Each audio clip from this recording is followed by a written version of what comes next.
You're listening to the Faeries and Folklore podcast by Ronel.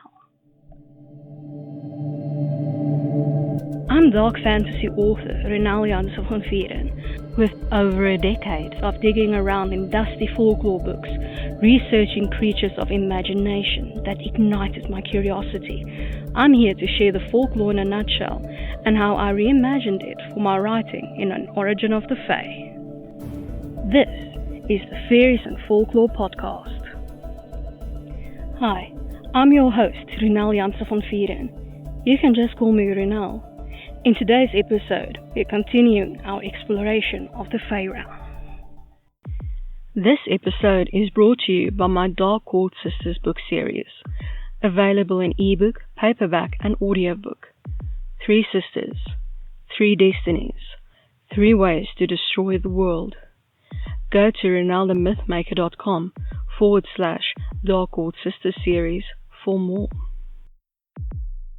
You can now support my time in producing the podcast, researching, writing, and everything else involved by buying me a coffee. This can be a once-off thing, or you can buy me coffee again in the future at your discretion. Go to buymeacoffee.com/Ronel to support me.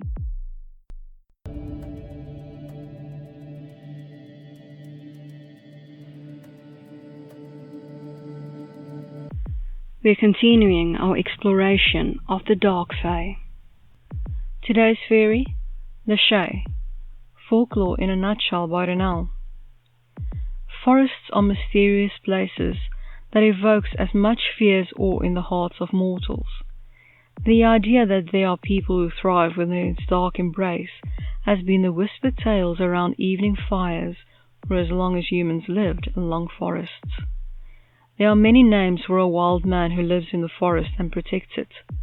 Leshi, Green Man, Wild Man, Basayan, Sasquatch, to name a few.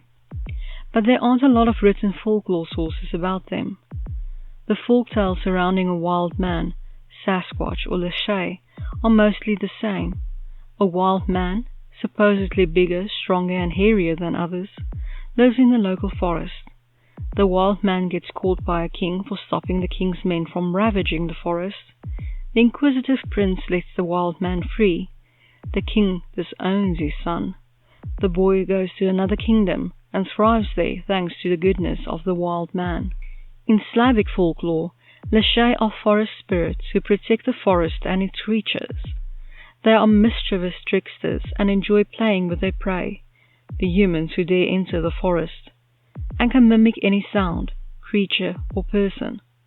It is believed that the Leshi can change their shape and size to conform to their environment. There are also tales of the Leshi being invoked by the desperate, and that the Leshi will do as asked, in return of the person's soul.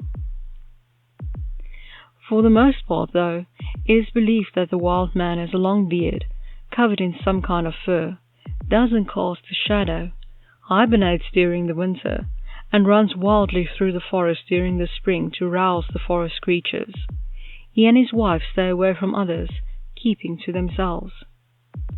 Tickling the humans who trespass in the forest to death seems to be the preferred attack, after scaring them to death, of course.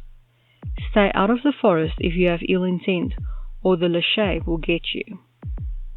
And now for my interpretation of the Fae in An Origin of the Fae, Leshi. Singular, Leshi. Plural, Leshis. The forest spirit protects the forest it lives in, at any cost. Though it can move through the forest in an ethereal form, it prefers its corporeal form of bark, leaves, and flesh.